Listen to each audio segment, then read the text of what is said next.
ஒரு தமிழன் சக தமிழனை சாதிய ரீதியாக கொலை செய்யும் அவலம் உலகில் வேறு எங்கும் கிடையாது என நடிகர் சத்யராஜ் விமர்சித்துள்ளார். சென்னை அசோக் நகரில் நடைபெற்ற பிரபாகரனின் பிறந்தநாள் விழாவில் விசிக தலைவர் திருமாவளவன், நடிகர் சத்யராஜ் உள்ளிட்ட பலர் கலந்து கொண்டனர்.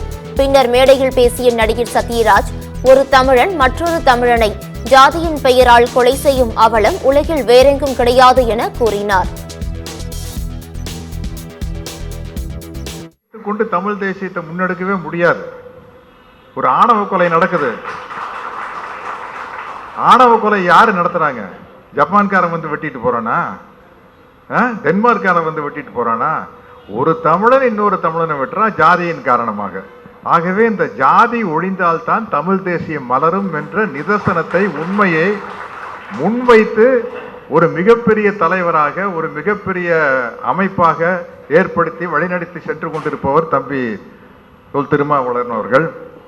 இந்த பயணம் தொடர வேண்டும். பயணம்